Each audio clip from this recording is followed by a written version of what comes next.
Boa noite, colegas. A nossa aula de hoje diz respeito ao conteúdo da sentença declaratória de falências. Artigo 99, eu quero trabalhar com vocês o inciso 1 e o inciso 2.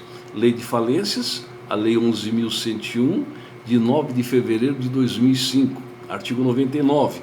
A sentença que decretar a falência do devedor, dentre outras determinações, inciso 1, conterá a síntese do pedido, a identificação do falido e os nomes dos que forem a esse tempo seus administradores. A lei exige que o juiz, ao decretar a falência, ao declarar aberta a falência, ele faça no seu relatório uma síntese do pedido, de modo a não ter nenhuma dúvida de que se trata de um sujeito passivo, o falido, uma pessoa que efetivamente se sujeita à falência, a condição de empresário, portanto.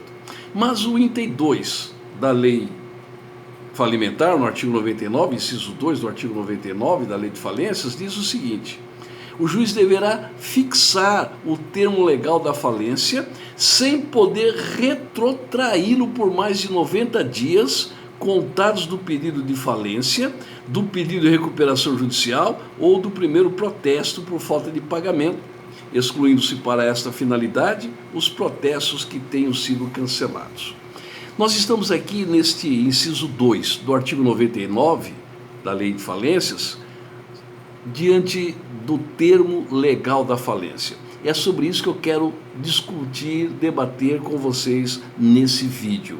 Fixar o termo legal da falência significa dizer que é um período de tempo que retroage da data da sentença declaratória para o passado.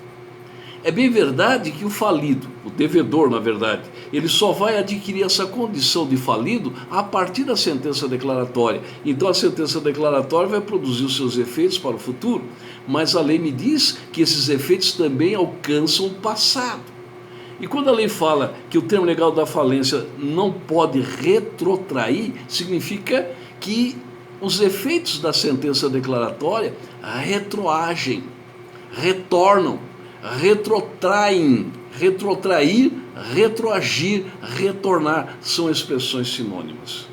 Então o legislador ele considera que a condição econômica do falido, ela não se opera simplesmente porque o juiz declarou aberta a falência, nem tampouco porque alguém requereu a falência desse devedor, mas o legislador considera que essa condição de crise econômica financeira do devedor, ela vem desde longo tempo, mesmo antes da decretação da falência.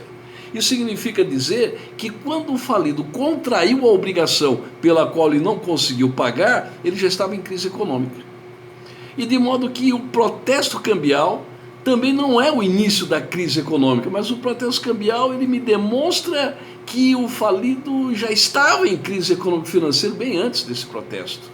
É por isso que a lei me diz que o falido ele tem essa condição de crise econômico-financeira bem antes até mesmo da data do primeiro protesto, ou da data em que ele próprio requereu a sua falência, ou da data em que ele requereu o seu pedido de recuperação judicial e não foi bem sucedido e se converteu o pedido de recuperação judicial em falência.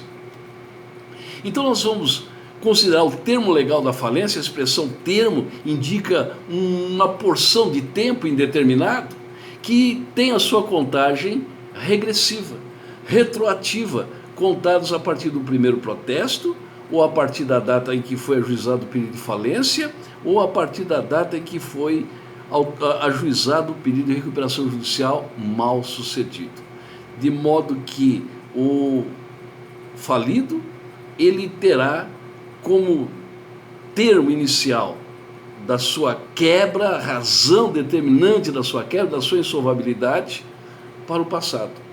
Isso significa dizer que a sentença ela produz efeitos para o futuro e produz efeitos para o passado também. Observe bem esse detalhezinho. Tudo que o falido produziu, tudo que o falido fez, tudo que ele realizou durante o termo legal da falência, será considerado sem efeito perante a massa falida. Vale dizer, se ele vendeu um imóvel durante esse período, se ele negociou a título gratuito, todos esses atos negociais que ele tenha praticado, por mais que ele não tenha a intenção de fraudar quem quer que seja, a lei me diz que será considerado fraudulento. Se eu adiantar um pouquinho mais o texto da lei, no artigo 129, eu encontro o seguinte: são ineficazes em relação à massa falida, tenha ou não o contratante conhecimento do estado de crise econômica do devedor, seja ou não a intenção deste fraudar credores. E aí nós vamos vendo aqui vários incisos, e ele diz assim: o pagamento de dívidas não vencidas realizado pelo devedor dentro do termo legal. Então observe que todos os atos praticados pelo devedor, agora falido, dentro do termo legal da falência, são ineficazes em relação à massa falida. Isso significa dizer que os credores, ou a massa falida, na pessoa do administrador judicial, na pessoa de um credor, na pessoa do próprio Ministério Público, podem demandar a anulação dos negócios jurídicos para que os bens retornem ao acervo do falido e sejam partilhados entre os credores. Por outro lado, se o falido praticar algum ato após a declaração da falência, então nós temos um ato jurídico nulo. Antes, anulável, depois, nulo.